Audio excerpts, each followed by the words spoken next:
The name's Bond. James Bond. Hannah thought about the catchphrase as they rode over to Mr. Desari's house for dinner. The thing about it was just how cool it sounded. It rolled off the tongue pretty well in English. In Vatica, not so much. Shorvanti women drawled over most of the Bond films, but the first movie that really grabbed them was Atomic Blonde. The spy film had come out a year or so before the invasion, and so there were plenty of copies out on DVD.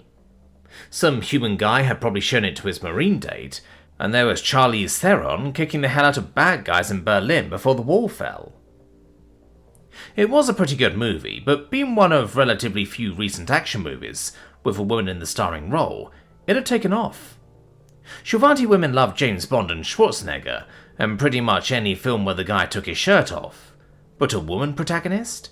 Even if she was beating the heck out of men for most of the movie, something they didn't care very much for, they simply found her more believable. Her being a triple agent who was actually taking out traitors? Well, that was just the icing on the cake. The name's McClendon. Hannah McClendon. She had to admit, that sounded pretty cool. In Vatica, it had just enough harsh consonants to come off right, and that was the problem. It really did sound cool. If the job offer was half of what she suspected, then sure, it probably was more or less working as an analyst. A lot less than more, but still. God knew the Shorvanti had gotten a great big gift package in Earth, a whole populated, more or less industrialized planet. Bringing people up to speed and modernizing things was a lot easier than teaching concepts from scratch to cavemen. Spaceflight wasn't magic. An omnipad or a data slate was just a new kind of computer, and so on. The problem wasn't human understanding. It was understanding humans. So, yeah, data analysis, just explaining things in context, that was almost her dad's entire job description, back when he started working with Francis Desari. It wasn't unbelievable that Shorvanti firms were bringing on consultants. It was more unbelievable how long many of them had waited. Not that humans had made it easy. Still, things had come together, eventually. It had kind of been like the summer after Dad started working with Francis. Mum managed the farm off accounts, ordered stuff from Amazon, and did just about everything else off a dusty old Acer laptop. Hannah had loved the thing, but it wasn't exactly state-of-the-art, and she'd noticed when the hard drive started getting a little glitchy. When it started to go, Dad must have mentioned something about it to Francis. He did that sort of thing all the time, making casual conversation about what was going on at home or around town before he got to his point. He built his bridges before trying to cross over them. However it happened, one day in July he'd come home with a bright, shiny new Omnislate. The thing was bigger than an Omnipad, but not quite the size of a desk Omni. The screen was like an oversized iPad, and to her, it had been love at first sight. She kind of wheedled in a little time on it. Learning anything on the school's old IBMs had become pointless overnight, and by July she'd been handed the job of moving all their records over from the Acer before it killed over and died. The work had made it definite. She loved tech. McClendon. Hannah McClendon. It sounded cool, but Mum and Dad had only raised one idiot. She glared across the bench seat towards said doofus, but didn't waste time making eye contact. Things like that bounced off her brother like water off a duck's back, and she had more important things to think about. She had a job offer. Of course, it was probably more like a job interview, not an actual offer, as such, but Jalissa had been pretty clear. Skills they could teach. What they wanted was commitment. That meant going all in or going home. Literally. The perks sounded totally shui, and it was hair and shill, which was pretty awesome, but she wasn't fooling herself. If the job was even half of what she suspected? Throwing the offer in Eli's face had felt pretty good. Really good, actually. Great, even. He'd been lording himself over her for years now, making himself a pain in the ass to the whole family. Mum never said anything because she didn't want to build a wall, and Dad struggled with it. But being honest, she kind of played along. She'd been too young to speak up, or so it had felt. It had been hardest on Levi, though when the farm took off, that had shut Eli up for a while. Well, a little while. There'd been other times, like after the construction fiasco, where he'd had the sense to shut up for months. But the real relief had been when he'd moved out and gotten his own place. The thing was, Eli really was a jackass. Hannah glanced over at the trio of Shulvanti girls running along with them. Besides Melondi, there was Nesva, Kamara, and Kaslin. She couldn't tell which of the twins was which, but they were friendly enough, and they called Eli out on his bullshit in about 3 minutes flat. She wished she'd had the presence of mind to take a picture, but it was still a memory she'd treasure. The fight they'd had after, though? Eli had a mean streak, hidden by the thin veneer of an amiable smile. She'd grown to understand that, particularly once he started giving her shit too. It was never anything in front of Mum and Dad, or anyone else Eli thought was useful, but he'd stick a knife in your back without much thinking about it, then laugh at the body. Eli loved to laugh. The thing was, while he liked people laughing with him or near him, tonight was the first time she realized just how much he hated someone laughing at him. She'd seen him clench his fists, and there was that too. He had a temper. But tonight, she hadn't just turned the other cheek, and it had felt pretty good. It hadn't made anything worse. Eli's character was pretty much fixed, but it had sure made her feel better to call him on his BS. Not that it made him totally wrong about some things. What he said wouldn't have hurt if there wasn't a little truth buried in there. She didn't feel like she was wasting her time working for McClendon Foods, but that didn't mean she didn't dream about doing more. She thought about joining the Navy. Seriously thought about it. At her size and mass, being a Marine just wasn't in the cards. One look at Miara was enough to see that. But the Navy? There were postings that would put her on the bleeding edge of technological innovation. It was likely to come with seeing a lot of empty space too, but that came with a chance to see other planets. How cool was that? A job as a tech? Pull a tour or two, then get out? She could write her ticket when she got back home. Still, there was also being in the military.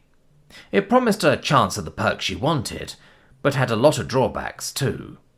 After all, there was no guarantee she'd get a slot as a tech, much less a job that played to her skill set.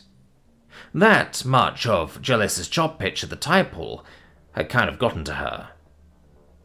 There was no doubt that there was some pretty shady stuff involved too, but damn, it had felt good to throw it in Eli's face for once. Someone wanted her. It wasn't going to school, or disappearing off like Chloe, or even signing up to the Navy and taking her chances. It wasn't chasing off after someone or something else. Someone wanted her. She could see the attraction a mile off, but what to do about it was another matter entirely. The last thing she was going to do was jump off a cliff in the other direction, just because her idiot brother had tried pushing her buttons. Again. This needed some thought. It needed considering. Maybe some local advice. After all, it meant living here. Hannah looked over and met the other Shulvanti girl's eyes for a moment. The other girl, Nesva. Well, if you looked past the short tusks and purple skin, she had a heart-shaped face, not too different from her own. The hair was long and dark, and it spilled over her right shoulder. She was pretty well dressed, but the smile was nervous.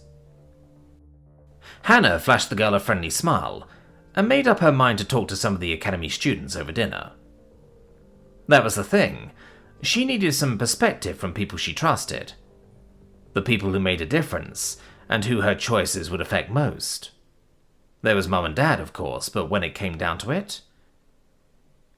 Melody? Riala? Have you got a second? Both had been sitting beside Levi and watching Shul go by, and both looked her way. Riala grinned and jutted her tusks slightly, all but saying, "What's up?" while Melody looked over expectantly. "Sure, Hannah." What was it Mum always said?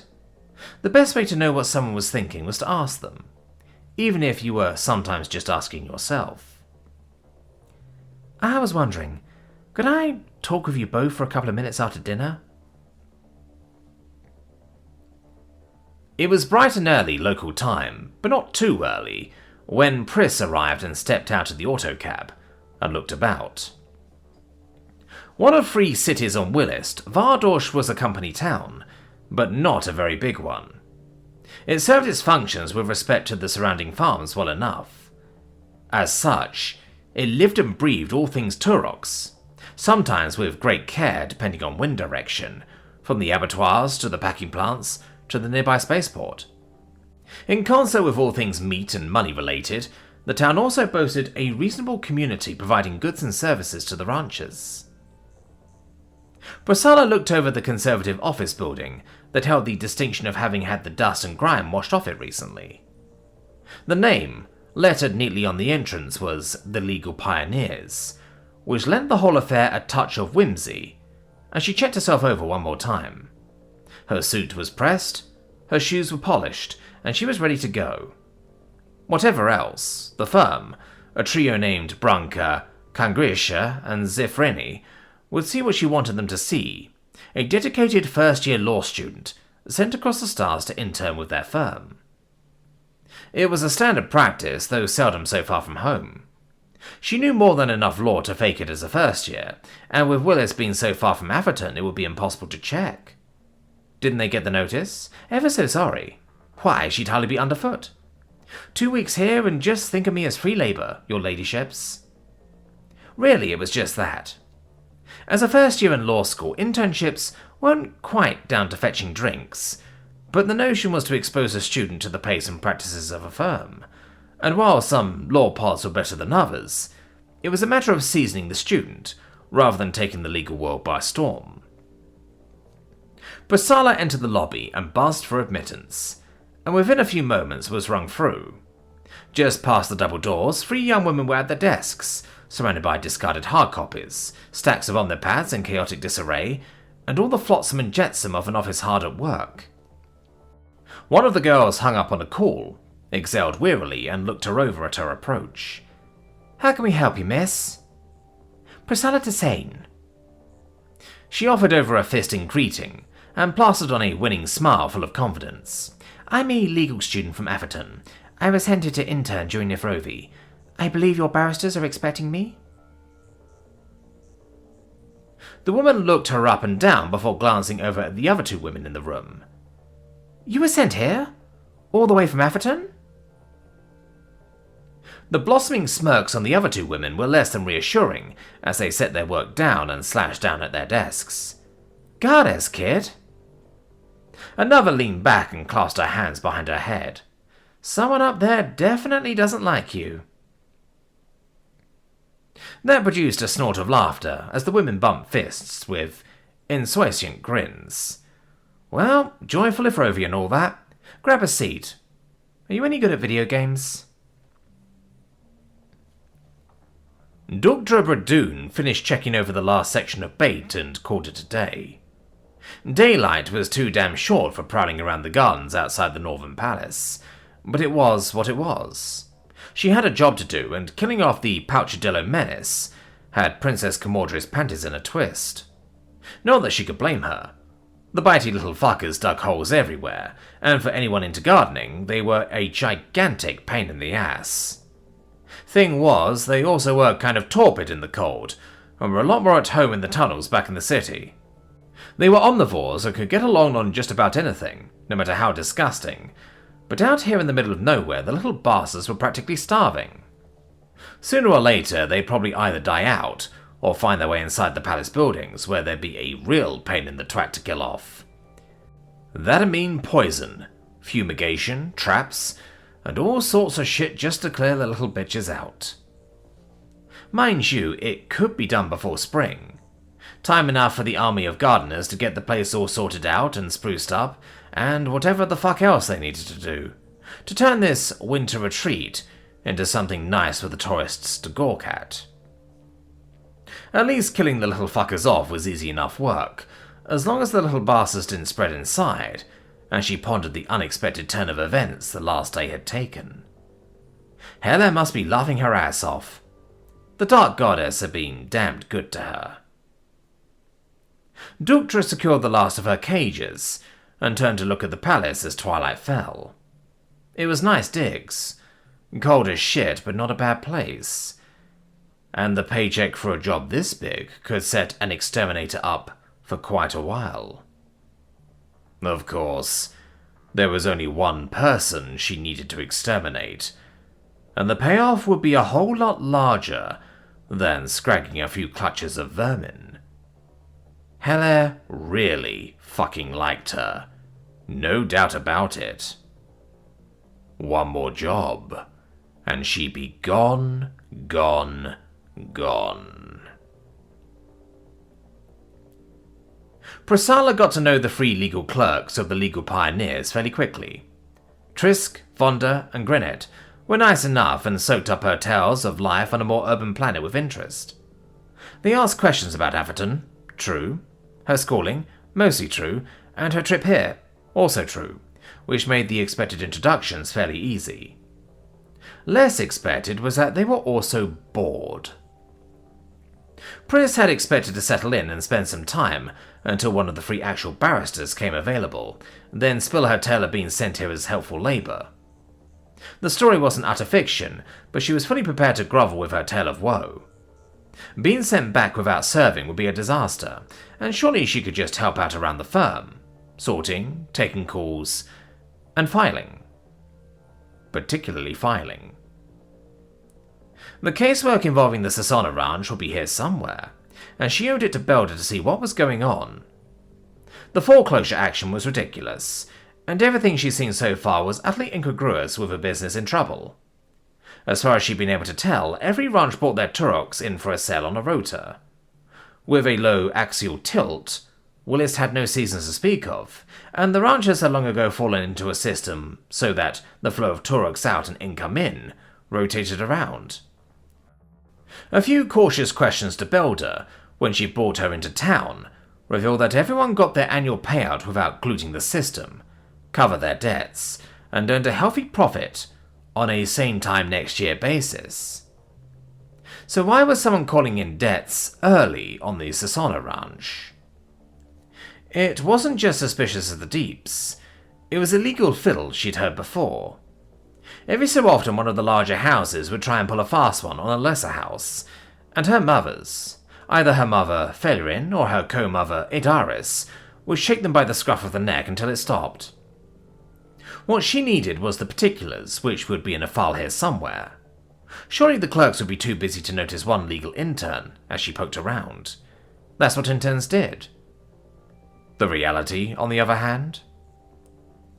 Triska, Vonda, and Greentext, the trio of clerks serving under Branka, Kangshir, and Zifreni, had looked like a picture of industry when she stepped into the office.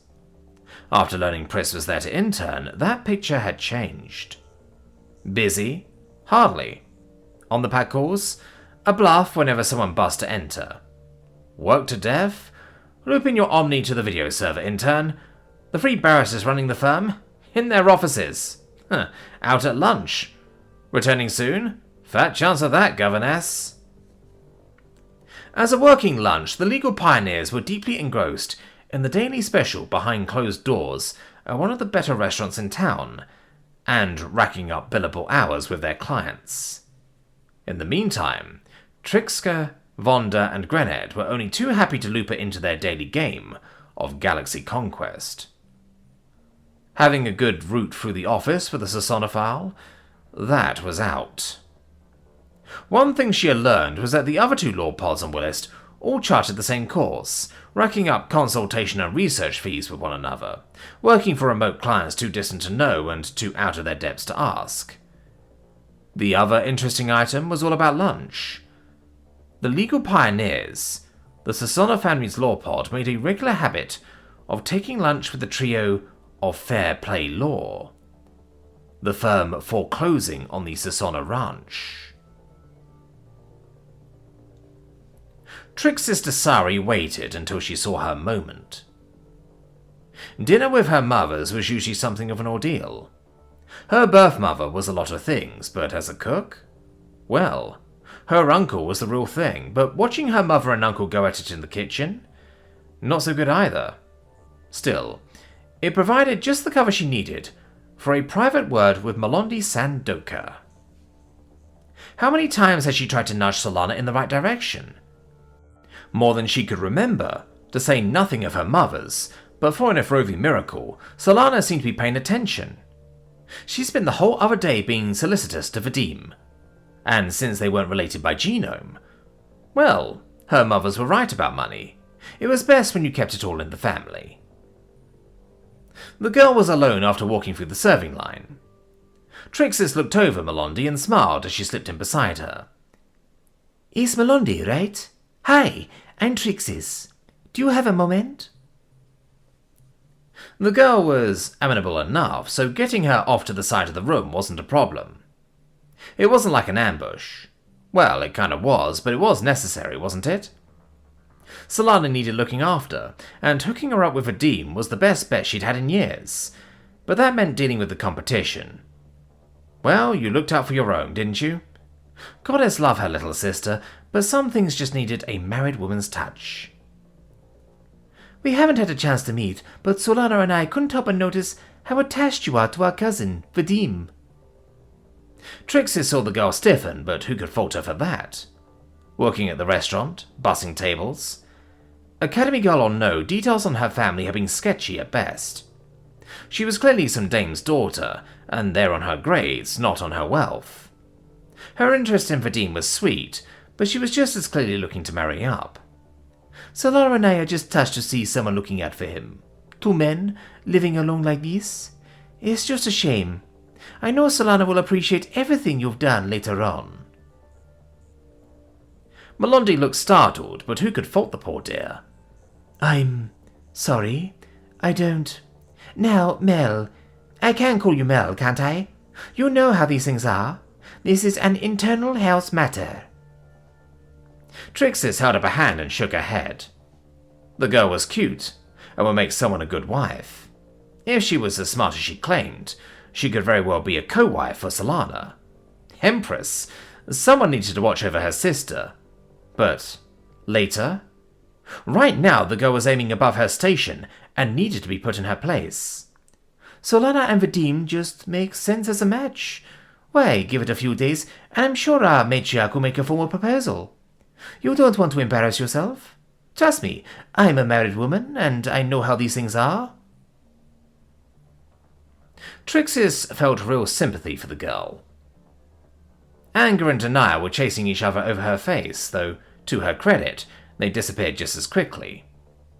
Trixis knew she needed to press the matter home, rather than wait for any protests.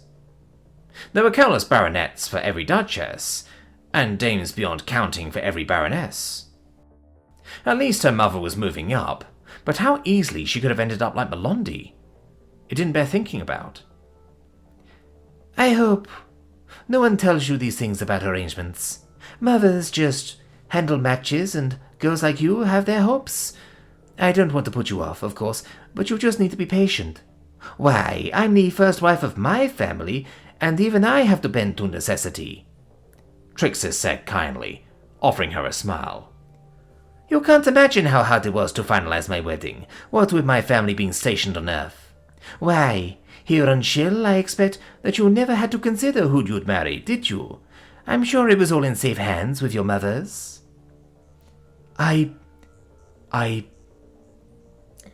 Melondi ground her teeth once, then hissed in a breath. The poor thing was clearly tense as a wire, but thank the goddess it barely showed. No one wanted a scene, after all. After a moment to collect herself, she levelled her gaze rather forthrightly. I only have one mother. Oh, you poor dear. No wonder. She must be overwhelmed. I know how hard it is to arrange matches at your level, but don't think all hope is lost. Just look at my co-sister, Riala. Trixis felt awful inside about the whole conversation, but needs must. Dashing Melondi's hopes like this was awful, but it was all for Solana's good. She needed to see this through, though maybe a peace offering so the girl didn't give up all hope. I bet if you have a word with her, she can give you sound advice. She had such a struggle to marry, and a human too, but now she has her own business and a bright future ahead. Why not have a word? I'm sure it will do you no end of good. Yes, thank you. I believe I'll excuse myself. Melondi rose gracefully and nodded curtly. Please, enjoy your evening. Trixie sniffed as she watched her go and looked back to her meal. It was quite touching in a sad sort of way. Some women would go to pieces after having their hopes dashed, but the girl had held herself together. If her departure was snippy, who could blame her? Not everyone had grace under pressure. Petveri watched Tom Steinberg cock his head and pause. What? She shook her head. Her Osaic held in the third degree of Munthun Udru, which was one step beyond the polite expression of disbelief over the Utra. It was doubtless as lost on him as her question had been. Sometimes there was simply no understanding her hahakt, and it was, unfortunately, mutual. I asked, why don't you just eat her?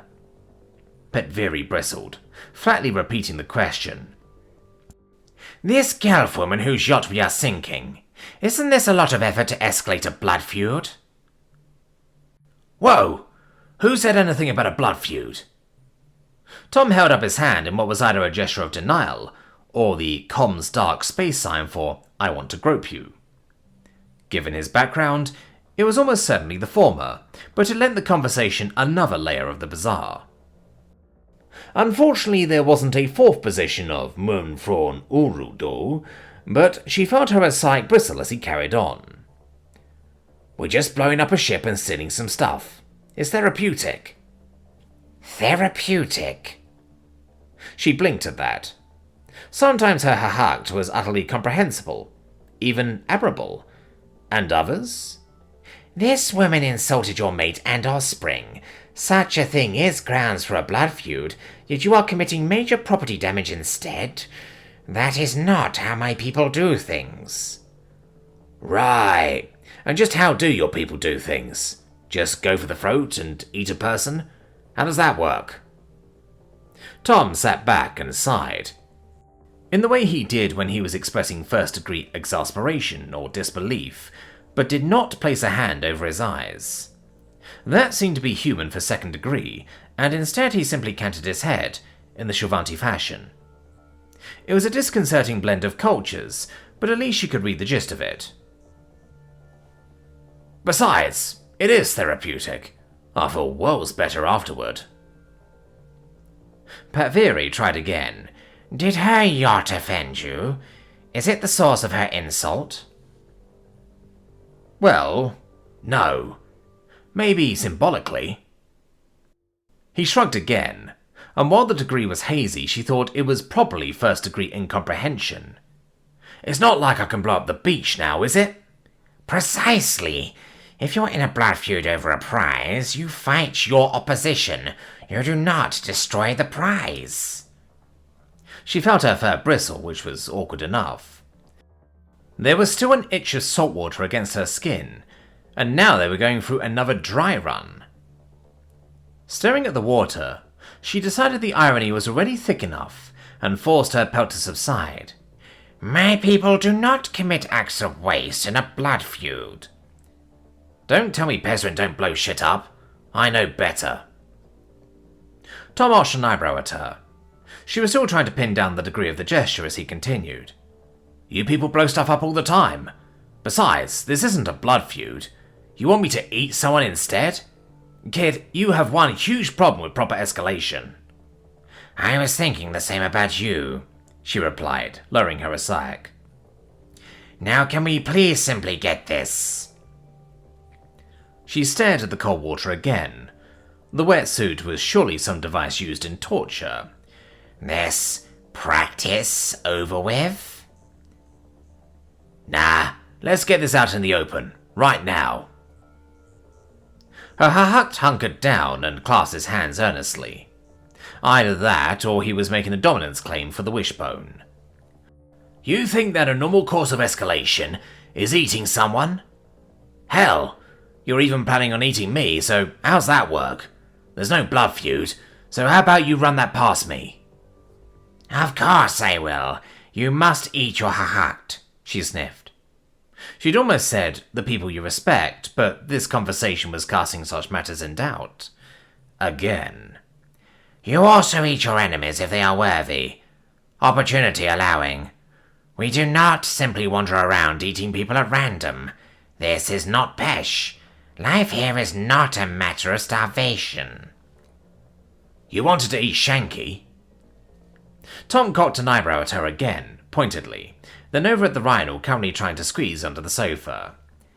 That is beside the point, she said casually, filing his gesture away as something to interpret later. Some species are simply more succulent than others.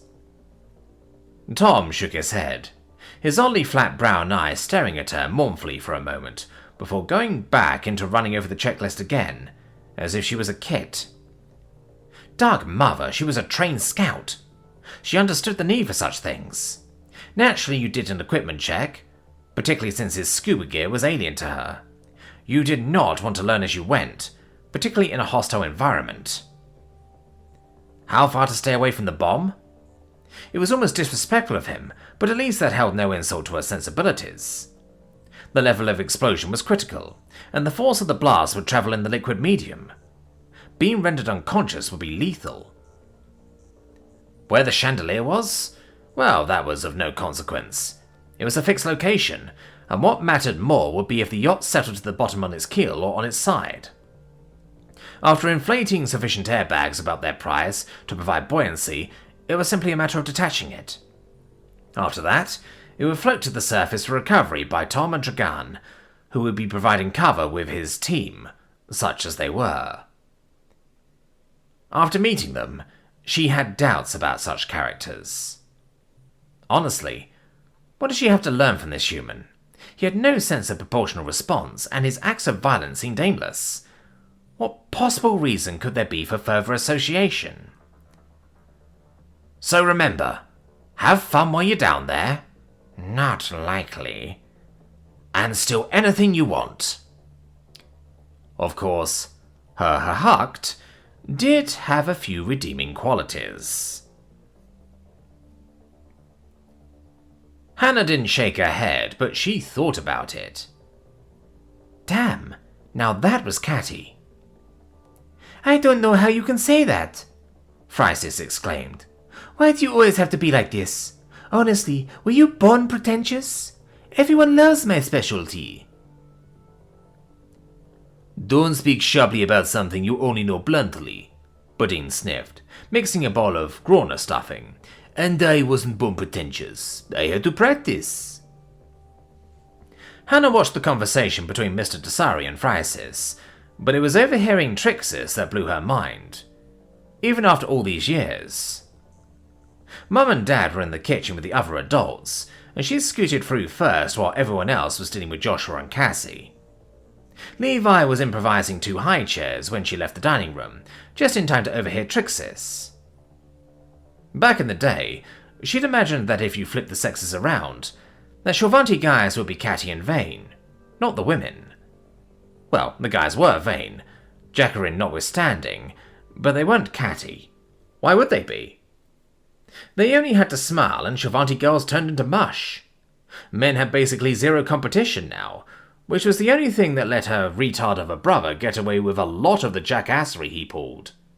Any woman with 2 functioning brain cells would spot him a mile off. But catty? No competition meant guys just weren't. There wasn't any need. But the women? Oh yeah, the competition was fierce there, but damn! What Trixis had just done wasn't just blunt. Tonight, her twattiness was showing. Hannah peeled off and followed Melondi as she left that part of the living room. For a modest Shorvanti home, the room was easily big enough to get some privacy, and she sidled over to the other girl once Trixis was out of earshot. Hi, I'm sorry, but I couldn't help over here. I'm Hannah, by the way. She looked over Melondi.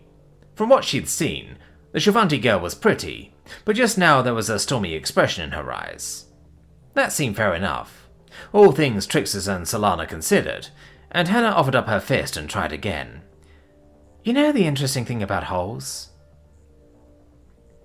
Hannah prided herself on taking after her father when it came to making conversation, and more after her mother for persistence. Dad could come out of nowhere with things when it came to starting one of his talks, but he always got there in the end. Generally, whatever he came out with was meant to be disarming, and most of the time it worked. Mum usually humoured him until he got to the point, but it was a lot better than just diving right in. Melondi blinked in spite of herself. I'm sorry. Holes? Thing is, you can't dig half a hole. She means well, but I have watched Trixie dig herself some big ones over the years. Hannah nodded sagely, then rolled her eyes. It wasn't exactly fair ploughing over the girl like that, but Trixis and Solana had already done plenty of damage with first impressions. And don't mind that I'm a married woman stuff. I could tell you some stories. So you want to come sit down and chat? Looks like there's plenty of time while everyone gets settled. Have you met Riala? Hannah watched Melondi's face as the girl studied her for a moment. The scrutiny wasn't blatant, but she had the feeling Melondi saw right through her. It was a little disconcerting. Not just adult, but sharp in a discerning way. That was usually something Mum did, not girls their age. Hannah had just long enough to notice before Melondi cocked her head, smiled and bumped fists. That sounds nice, Hannah. I'd be pleased to introduce you to mine as well. That sounds awesome. I'd love to hear more about life here on Shill. Hannah nodded enthusiastically. That was true enough, if she really wanted to consider a job here. Mum and Dad would have questions, and hearing about life on Shill from someone her age had a lot more going for it than another talk from Phrysis. Everything she'd heard about the academy sounded pretty awesome. If she'd opted for going to university and had the grades, that would be the place to go. Well, except for it being only for nobles. Anyway, a change of conversation was a good idea, and it would get Melondi and her friends away from Eli before he opened his mouth and doomed all humanity. Though damn, I think the doofus is right. They really do look like the calendar girls. The thing had come on the market a couple of months ago, and while she wasn't into girls, you couldn't not see the it everywhere. Shorvanti in bikinis? The effect back on Earth had kind of been amazing to watch. Human guys' heads had turned. Shorvanti guys are kind of hyperventilated, while the Shorvanti and Helcom girls in town had looked thoughtful. The only species without a vocal opinion were the Rakiri. It might have taken Solana a whole week to buy one on the sly, but she doubted it. At the time, Dad had made some joke about his old Farrah Fawcett poster. Some blonde bombshell he'd had a crush on back in the day. Mum had elbowed him once, but grinned. Life moved on, but amidst a whole storm of controversy, there was no denying that the silly things had sold out fast. Hannah found a spot along one of the vacant couches lining the sunken living room, the second living room, and made herself at home. So, tell me about yourself. Even as far as arms dealers went, anyone could tell that Poohbag was a scumbag. Hell, by Creep and Dragan standards, she was a scumbag. A money-grubbing little woman who cared for nothing beyond her business, with zero qualms about screwing over customers for a few extra credits. And Creep was fairly certain she used to work for the Suns. Oh, how the mighty fell, reduced to selling stolen weapons out of a meat locker. It's not that I don't like you, Poohbag pointed out. I mean, I don't, but it has nothing to do with this. Simple fact, that little pinky you hang out with is bad for business. How are we bad for business? Dragan snarled. The Rakiri had a history of tearing arms off to make a point. How, exactly? It's not exactly a difficult business either. Creep was increasingly filling the pistol tucked in his pants. You sell explosives, we buy explosives. That's about as far from bad for business as you can get. Every time I sell you weapons, it makes the evening news. Poohbag smoked her spikeweed, lazily motioning for her guards to throw the two wannabe terrorists out. Keep your hands off me, slut! Creep whipped out his pistol, stopping the guards in their tracks. All but the one trained a rifle on Dragan. The Rakiri popped her claws, ripping into the guard's arm just below the elbow. As she went down, screaming, Creep fired on one of the guards while kicking over Poohbag's desk. He grabbed the arms dealer, pressing his pistol into the back of her skull. "Anyone tries anything, your boss gets it." Creep frantically waved the pistol at the remaining guards. "You little stiff," Poohbag growled. "If you tried that when I sold to the guild, we would have used you till your heart gave out." "Yeah, whatever." As Dragan lacerated the other guard, Creep put a laser bolt through both of Poohbag's knees. He threw the howling shield to the floor and yanked a keycard off the chain around her neck. "You got the other?" "Yeah." Dragan tapped her card on the reader just as Creep tapped his. The freezer door gave a tuneless beep and opened, blasting the lunatics with cold. Dragan probably didn't mind, but Creep shivered as he picked up a duffel. Poohbag's was a real one-stop shop. As he picked through for the required devices, a thought occurred to him. "Hey, Dragan?" "Yeah?" "We could sell off the rest of this. Make a fortune." "Don't you dare!" Poohbag howled. Though how much was pain, how much was anger, Creep wasn't sure. He just put another shot through her head. "Sweet, man." The Rakiri picked up another bag and immediately started packing it with weapons and false ID chits. "Is that a Zorgatech ZF-1 pod weapon?"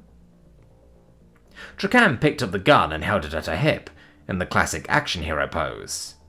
"Nice." Creep shouldered his bag and picked his pistol up. "Let's beat feet." He and Dragan pushed open the door, only to come face to face with a few more of Poohbag's guards once they stepped outside. Creep fired once, but another car pulled up down the street. "Go, go, go!" Dragan yelled, as she and Creep ran down the street, taking cover behind another air car. A few more guards got out, firing on the pair. Creep crouched behind the engine as glass rained down on top of him, firing out around the corner of the car.